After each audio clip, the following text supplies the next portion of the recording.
Welcome to the Zoe Routh Leadership Podcast, where we explore the future and what this means for your leadership. We ask the big questions. What's happening on the horizon? What does this mean for us? And most importantly, what skills do I need now for leadership of the future? It's time to explore. Let's go. Hello there. Welcome back to the show. This is Zoe Routh, your friendly neighborhood Canadian Australian podcasting host, guru person. Welcome to middle of June. Also, it's just very exciting. Many people in Australia are staring down the barrel of the end of the financial year, and that means a lot of activity for many folks. On Planet Human, what I have been observing is I had an interesting experience the other day. I had my first telehealth interview with a doctor. Yes, maybe I'm behind the times. That is so COVID 2019. But I had a consultation with the doctor. She sent me an e-script. I went to the pharmacy, showed them the e-script, and la-ti-da, there was my prescription. Now, we just have to add in drones to that, and I wouldn't even have to have left my home at all. So this is all quite interesting. All these little incremental changes add up to a big change in society. And some of the extensions of these events made me think about virtual identity theft, which, as I had another kind of interesting experience online with my book platforms, somebody on Amazon has listed one of my ebooks for sale. And yeah, it wasn't me who did that. So they're taking all the money from people buying my ebook. Very frustrating. So I've been in a process with Amazon to get it taken down and get my stuff loaded up instead so I can get compensated for the bloody hard work I put into my book. Which leads me to thinking about, again, blockchain and how important blockchain should be for the distribution of such electronic goods, such as ebooks, because it's immutable and unchangeable. You don't have all this sort of documental theft leading to artists getting ripped off. So that is an incremental change that isn't happening fast enough in my mind. And adjunct to that is digital identity. Not digital identity, but proving you're a human. And this came about as I was having a conversation on Threads, talking about my woes dealing with Amazon and people stealing my work. And they said, well, how can I really tell that this is the real Zoe talking? I'm like, how can you? You can't. You could be talking to a bot. You could be talking to anybody, impersonating anybody. So how to prove you're a real human is going to be an issue that we need to get a solution to. So digital ID and not biochemical, but biomarkers for security, that's all coming. And sure, there's going to be scammers trying to work it out. But these are problems that we need to solve so that we can move into a more seamless existence that our technology is promising us, or so they say. Okay, well, I forgot about Planet Zoe. Planet Zoe. Well, I'm back in my routine. So my travel extravaganza, which lasted March through May, is over now. Phew. And I have 8 weeks or so at home in a routine. It's so glorious. And I'm so enjoying it before the ski season happens and I'm out of routine again into the snow. Meanwhile, Olympus Rising, the third full-length novel in the Guy series, is going to the editor this week. Dun, dun, dun. That means I can take a break from it for about 6 weeks while Darren, my editor, has a go at it. So I'm really enjoyed writing this book. It's amazing how the characters and the scenes just evolve as I write. And so it's really kind of a fun ride. I hope you will enjoy it too. So, yep, it's into the editing process for that book. Now, while that's parked, I'm going to be focused on my first nonfiction book in 4.5 years, tentatively called Power Games. Yes, it was talking about politics and power in the workplace and how to deal with it. Something I know a lot of people have to deal with these issues. You might be one of them. Okay, so my question for you this week, how can I negotiate better? And my guest today is Sam Trattles, and she believes everything could be a negotiation. She's an expert in negotiation. She has negotiated some $525 million in deals in different contexts. She has now turned that skill into training and development for other people. So if you want to learn how to negotiate better, Sam is your woman. So how can I negotiate better? Not only is she an ex-negotiator and negotiation trainer, she can also help you negotiate. She's also an author and a colleague of mine. So without further ado, here is Sam. Well, all the way from Sydney, Australia, just around the corner. Welcome to the show, Sam Trattles. Hey, Zoe. Thank you so much for having me. You're welcome. We just had a crazy little tech blip. It seems like every time I do a podcast recording, the internet gods go a bit feral on us. But they seem to have calmed down now, so we don't have to sacrifice any more furry animals, thank goodness. And we're here to talk about negotiation. Woohoo! And this is a fraught topic because I think people sort of rattle in their boots when it comes to negotiation. But what I'm curious about, first of all, Sam, is how the heck did you end up in this line of work? It's funny. If you ask different people, they'll give you a different answer. If you ask my family, they'll say it's probably because I was a bit cheeky as a kid. So I needed to be able to get myself out of trouble. And I think my teachers probably would have said the same thing from school. But I sort of spent 20 years in corporate roles negotiating, but I didn't ever get trained on how to do that properly. So I learned through trial and error like most people. And then once I stepped away from the corporate life nearly 10 years ago, I sort of started to go, what do I love to do? And it turns out I love something that people don't really like, and that is the strategy associated with negotiating and actually the negotiation itself. So once I started to think, okay, that's what I want to do, then I looked around and thought, well, obviously everybody must know how to do this because, well, that's just what people assumed. So when I looked and realized that people didn't, I started to think, oh, maybe there's an opportunity there for me to find something and to create something that's uniquely Australian. So now it's been, as I say, nearly 10 years, and I'm now in this place where I've written a couple of books, and I love working with people on the negotiation of things. And it's just one of those things where, as you say, it's scary for people, but I want to de-escalate that. I want to change the way people think about it and give them a process to step into and, sort of see how it can be fun, but it can be very rewarding, which is more important. I want to know what kinds of things you were negotiating in corporate. Like, was it contracts? Was it suppliers? Was it salaries? What kinds of things did you dip your toe in at first?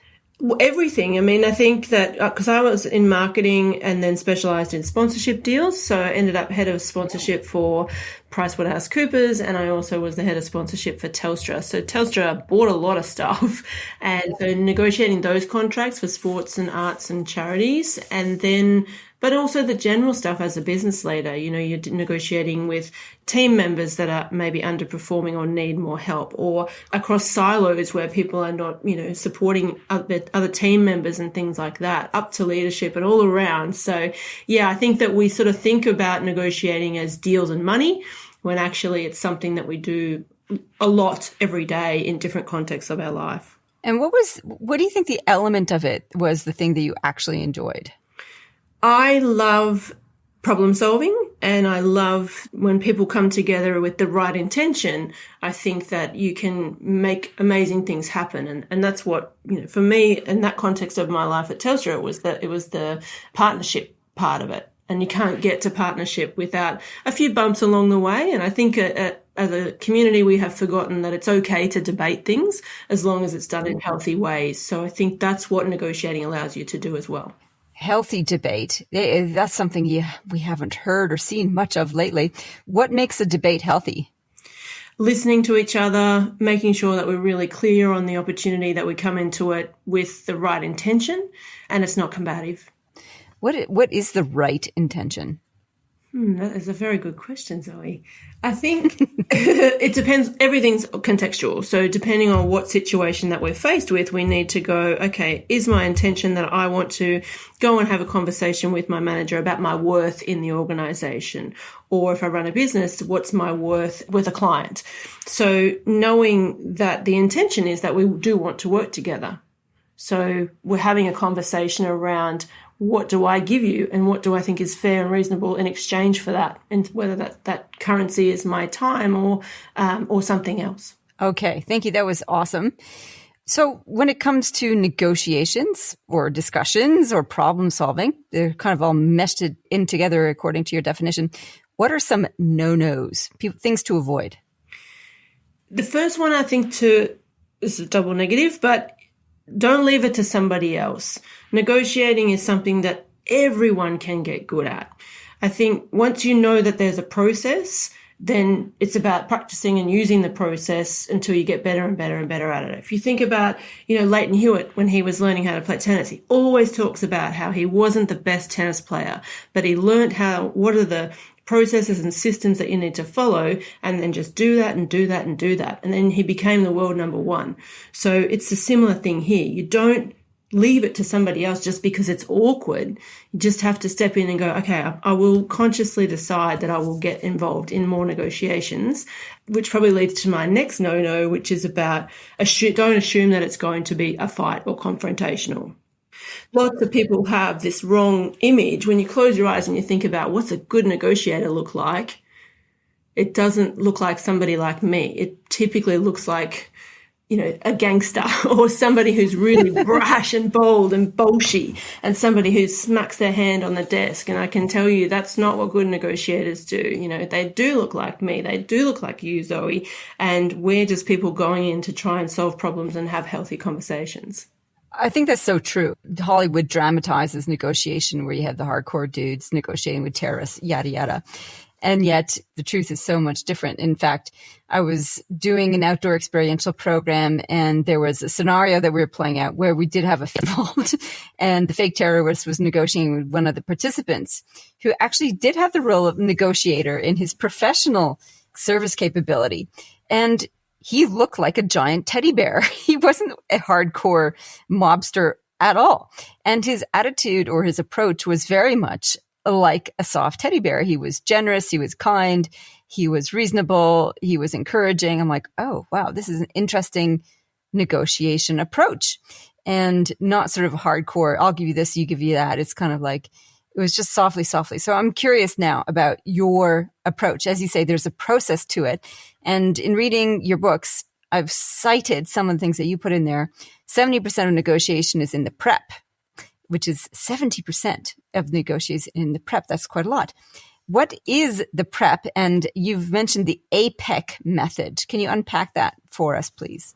Yes. So 2 parts to that. So the 70%, so that's about the effort. That's not about a time frame. So first of all, your prep can be something that we work with graziers in the Northern Territory, and we say to them, from the farmhouse to the gate, you can do your preparation.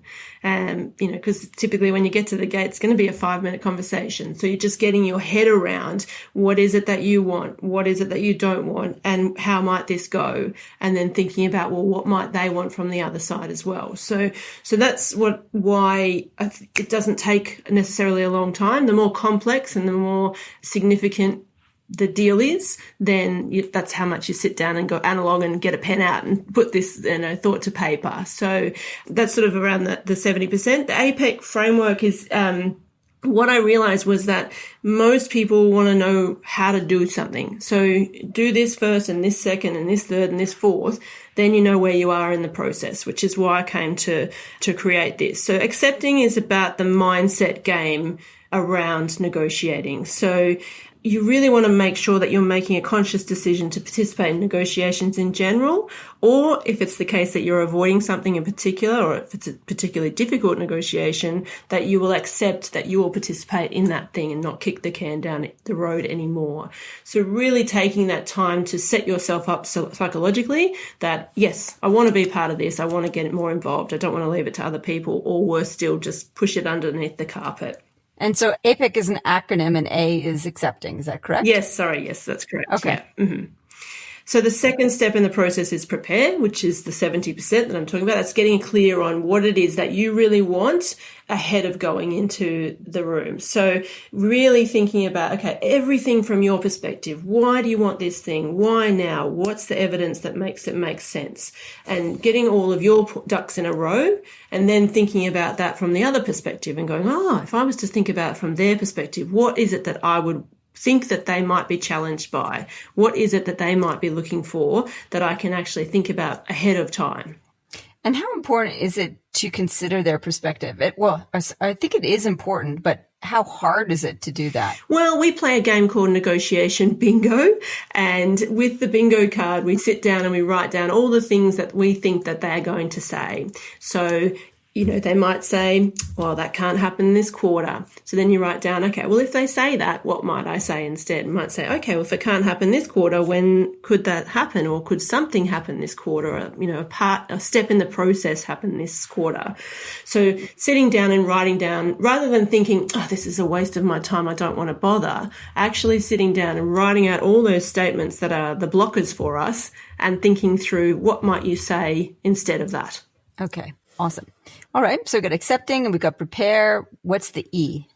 E stands for engage. So this is about, all right, we've done all of our preparation. We're ready to go. We're standing outside the room, and that 2 second beforehand where we take our, 6 inhales and then exhale and walk into the room. So this is about, we've done all this work so far so that once we get into the room and engaged in the process, we can be more calm, we can be more creative, and we can sit there and listen because we've stacked ourselves ready for how it's going to go. Now, there's a bit of a balancing act here because we don't want to have all the answers. We just want to prepare enough that we feel comfortable to go into the engagement phase and sitting down or going for a walk or however the engagement looks like, and feeling comfortable that we are there to have a conversation to find out what are the gaps, what don't I understand, what have I misinterpreted, or what do I need to know more from the other party.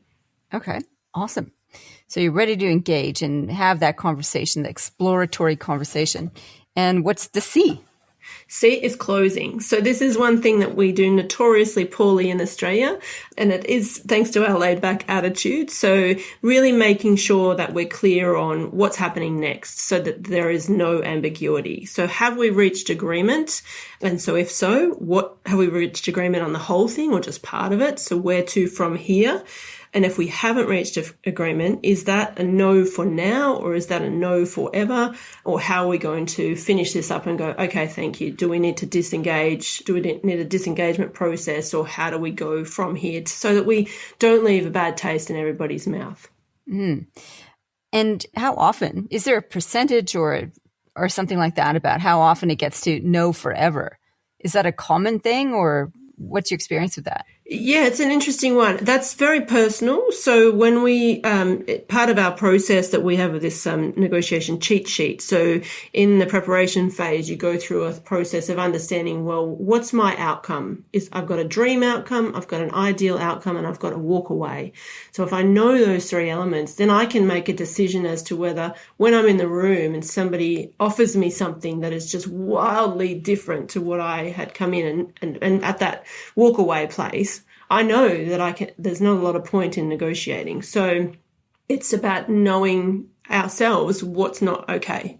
And then how can we actually see, do I need to say to them, look, if I've got something off base here that I cannot see what you're seeing, why is your valuation of something so vastly different to mine? So we can still come together, but if it's a price example, so sometimes people will ask me for a price on something and I'll say, well, it takes this amount of time, this is the outcome we can expect, and it's going to cost this much. The first thing they'll say is, that's more than I thought it would cost, which is just human nature. But actually, when I say to them, okay, how much did you think it was going to cost? If that figure is wildly far away from where I was, it's sort of like, oh, I don't want to waste anybody's time here. We've at cross purposes. So I need to say thanks, but no thanks. Okay. I think that's really helpful. So knowing what your walk away thresholds are, because sometimes, you can have wildly different expectations and therefore you won't be on the same platform at all.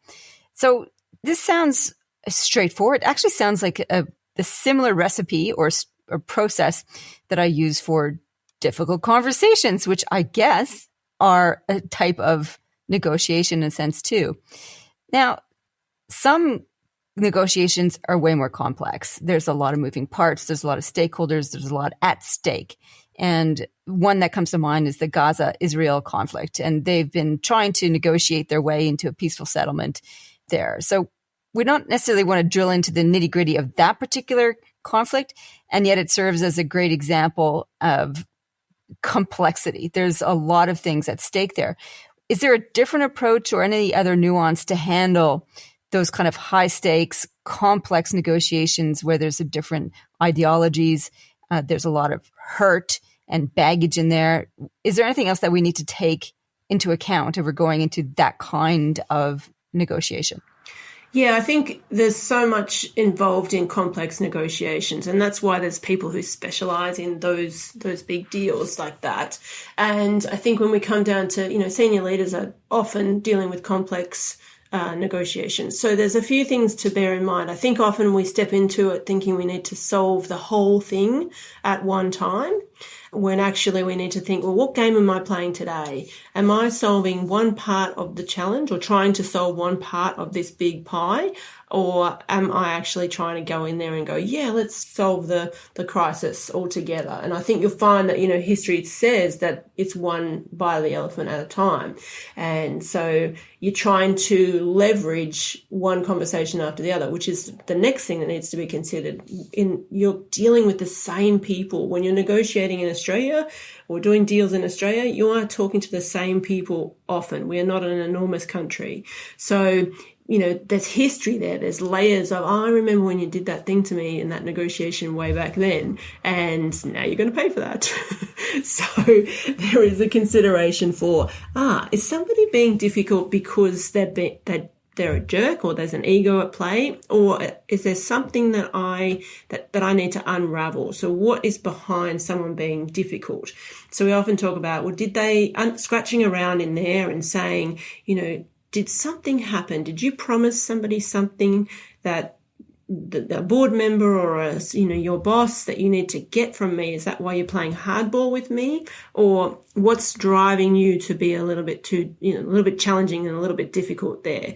So that way it's about, okay, you're not fighting against me. We're actually trying to reach an agreement. So I think one of the other things is that we're thinking that these are combative conversations, but even the conversations that are happening in the Middle East, they wouldn't necessarily be combative all the time. People genuinely want to reach an agreement. It's just they have different ideologies. So we just need to think about, okay, am I coming into this trying to seek a fair and reasonable outcome, or am I trying to win something? Or prove a point, or lash out, or right past wrongs, or wreak vengeance. Like, those are the kinds of things that are bubbling up for me as I think about why somebody might be intransigent, if that's the right word, or intractable in a conversation, is because they've got all this pain and stuff that they want to wield. And I think perhaps that similarly in the Ukraine-Russian war, like behind the scenes, I'm sure there's negotiations going on about how do we actually, bring this to an end. Neither country wants it to progress indefinitely. And there's a lot of ego involved in that. So as a negotiator sitting amongst all that ego and hurt and vitriol, one of the things you suggested is trying to understand that. How then do you help somebody move through that? Can you help them move through that to coming back to let's problem solve? Yeah, I think it always comes back to where's the intention. And I think, there are times in negotiations when it's complex and there's high stakes that people get emotional and people will, get upset and whatnot. And I do think you can recover, but part of that recovery needs to be a reset and say, our intentions are good still, and can we keep conversing about how we get to the end of the road here? So I think it's always a case of being mindful that where did this go wrong? And if it went wrong because it was an emotional-led thing, well, that's reasonable. So, but let's go back to, okay, first principles here. What's the problem we're trying to solve? Where do we agree and where do we disagree? We often have long or protracted negotiations because we cover the same ground, and the same ground, we have the same conversations, where we actually just want to get to the bit where it's like, we agree here, here, and here, but we don't agree there, there, and there. So how surmountable are those three last problems? Okay, that's really helpful. And I think actually the two things that you point out is come back to what is your intention. And if you need to agree there, and if one of the parties' intention is, I just want you to suffer, then there's no way forward in that case. And to ask the secondary question, what problem are we trying to solve? I think that's really helpful, because that statement sitting in the larger statement that you said, are you trying to solve the whole thing when it's complex, may not be the right thing to do, that you have to figure out which of the problems you want to solve first and then move on to the second one. If you jump around too much, you can start having the same conversations again and again, I'm guessing. Yeah, absolutely. I've done some, big complex divorces, which I don't normally do because there's so much emotion tied up in that. But, that's where it gets to the place where it's like, I just want you to suffer. And thinking about, that apparently in all divorces, someone was a narcissist at some point, so through the process. So I do find it interesting when, yes, somebody does sometimes want you to suffer because what you did to them or something to that effect. Doesn't make it right, doesn't make it fair, but you need to build your approach so that that person can hear you and how you deconstruct it, because the more you argue about it, the more money that's getting paid to the lawyers, not to your children. So there are some pieces to that need to be deconstructed as well.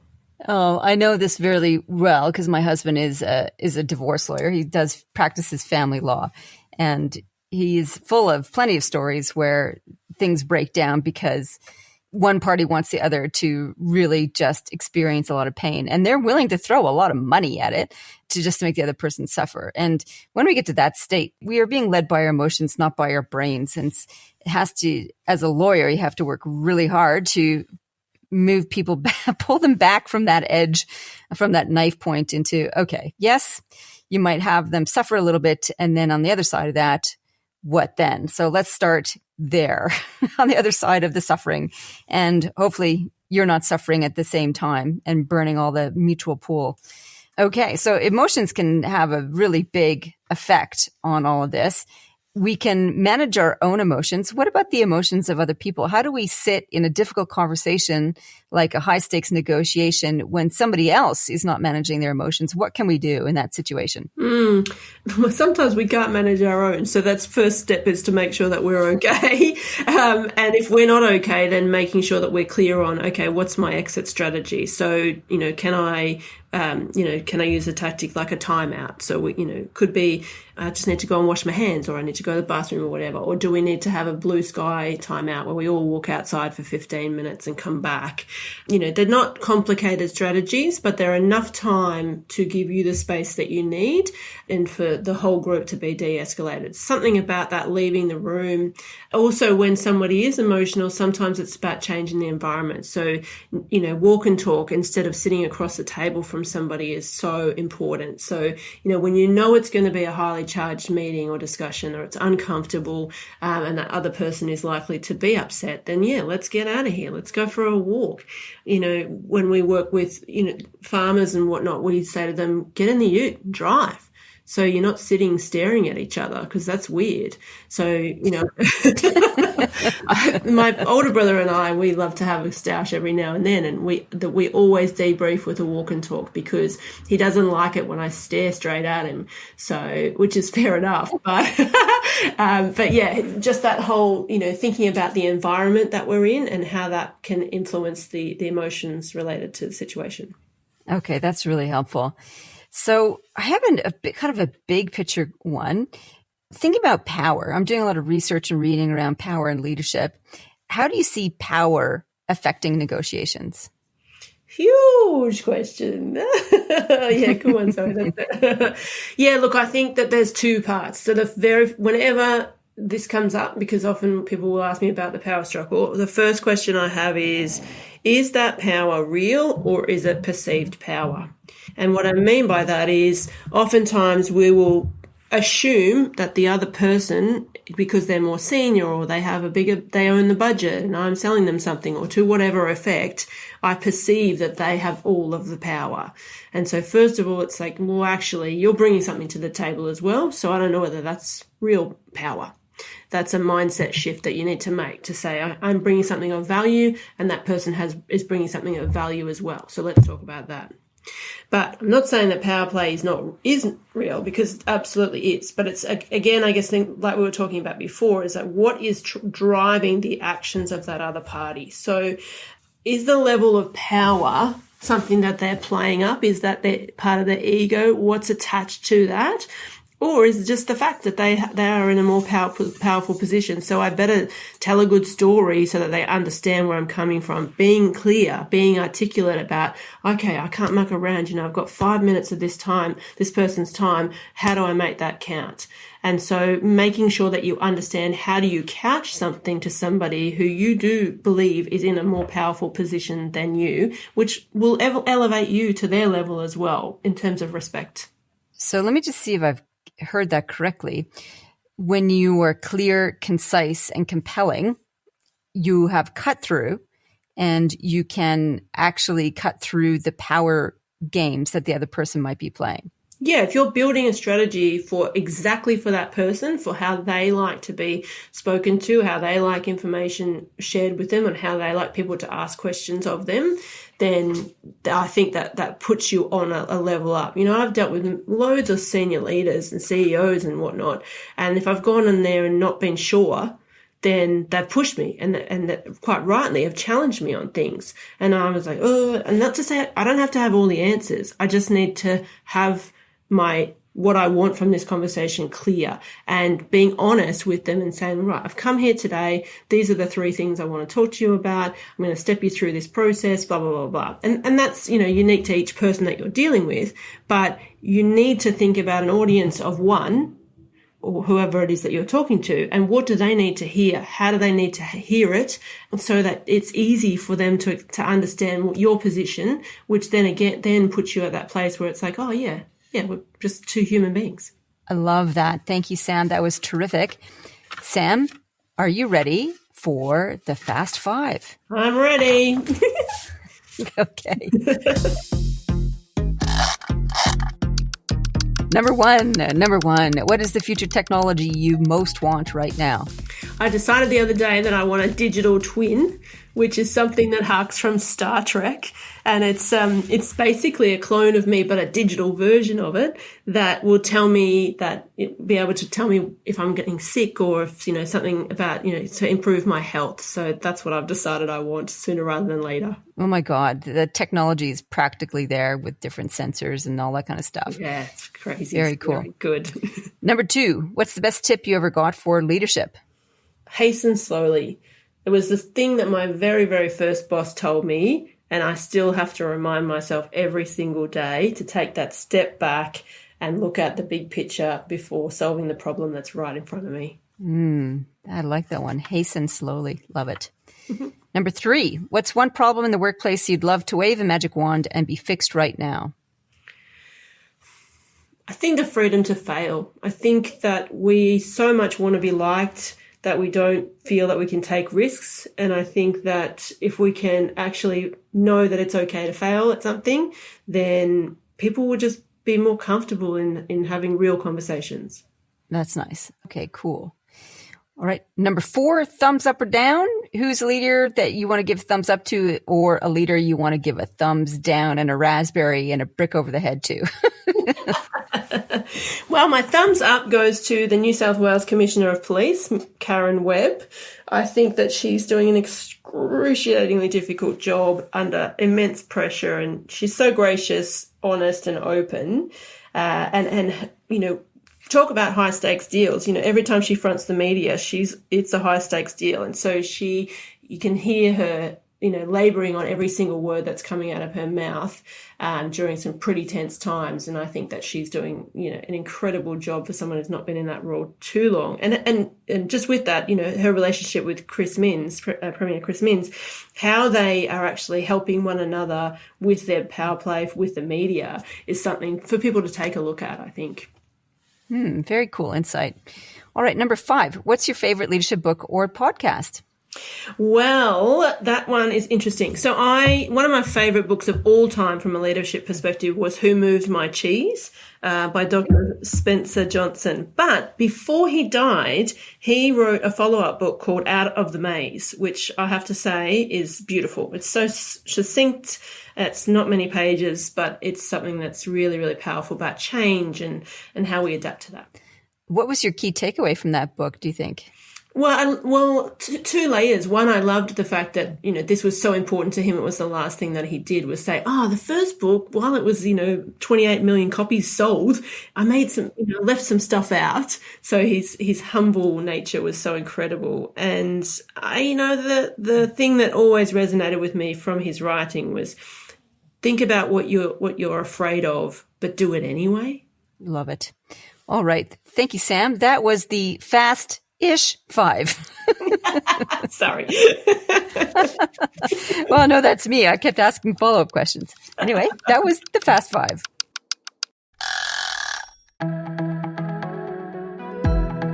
The Zoe Routh Leadership Podcast is proudly sponsored by the Amplifiers Academy. It is an online self-paced leadership development program that you can join at any time and progress at your pace. There are very short video lessons, great checklists and resources and recommendations and book summaries, all there to help boost your leadership thinking and abilities. We focus on leading strategy, leading culture, leading change, and leading performance. So if you want a go-to resource that can help boost your strategic abilities immediately, check us out, Amplifiers Academy, on the zoerouth.com website. See you there. Sam, is there a question I haven't asked that you'd love to answer? Oh, that is a good question. I think you said that we had that question around how can people think differently about negotiating? Okay. How can people think differently about negotiating? So I think there's the thing at a base level. If you're uncomfortable with the word negotiating, just change the word. Make it about having conversations or a series of conversations. And I think starting the process of saying, right, how much am I actually negotiating already? So, spend 24 hours of your life just looking around going, oh, that's a negotiation. Oh, my kids are asking me for ice cream for breakfast. This could be a negotiation. I'm getting to work and a staff member needs something straight away from me. Could be a negotiation. Then my boss needs this. So starting to be more conscious of how often you are negotiating. And then the final part to that is, maybe spend a week thinking about, when I look at the way other people negotiate, what is it that I like and I don't like that I could take and practice and make my own negotiation Frankenstein, as it were, that I could evolve my style over time? Because it's important for you to be you, just a version of you that is comfortable and confident to walk into any room to negotiate. That's fantastic. Sam, thank you so much. Where can people find out more about you and your work? So othersideofthetable.com.au or hit me up on LinkedIn. And let's get more people negotiating, more comfortable with it. And so essentially I talk about people, I help you to fish through our training and coaching programs. I fish with you when it's a big deal and you need a strategic support on that negotiation. And the other thing we do is we're making the pond bigger by helping more and more Australians negotiate, whether that's in the boardroom, in the bedroom. Oh, sorry, not the bedroom.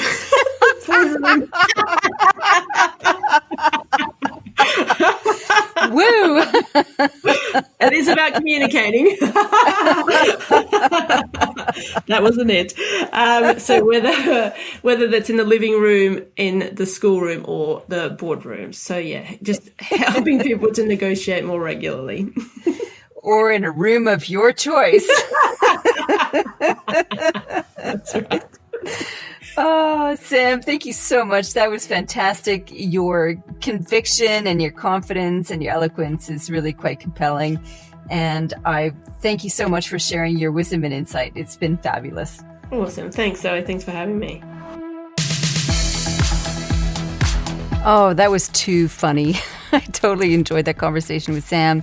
She is savvy and she knows her stuff when it comes to negotiation. And you just want somebody like that who's so self-assured and focused on how to approach the tough conversations, which some negotiations can be.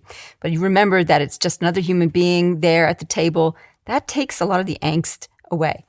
In terms of the takeaway for me, I love how she suggests that communication cuts through power. In fact, all the C words do: communication, conviction, confidence, and clarity. So if anything is an antidote to power games, communication and the other C's shores up your platform to help you be on even keel and even platform to the other person playing power games. I love that. I think that's terrific. I'm going to explore that further. My tip for the day comes from Composure, How Centered Leaders Make the Biggest Impact. When we're talking about managing your emotions, it's a big part of what I explore in Composure. And I list 5 emotional Aikido skills. Aikido is a Japanese martial art form which has as a philosophy to disarm your opponent without doing harm to either them or you, hopefully. And there are 5 skills, emotional Aikido skills, that can help calm the emotions when tensions are high. The first one is similar to what Sam said, intention, remembering the purpose of your engagement. If you keep that as central to the exchange, that helps calm the nerves. The second one is awareness, maintaining awareness of yourself and of the other person so you can be with the energy that is emerging. The third one is connection to your higher self, your higher purpose, the intention of the conversation, and connection to the other human being across the room, table, or beside you in the ute.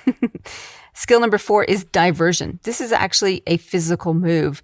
If the emotional energy gets too much and someone is blasting you with their energy, simply shifting away or opening up the angle of the interaction can help that energy pass right by you so you don't get caught up in somebody else's drama. And skill number 5 is to connect with soul.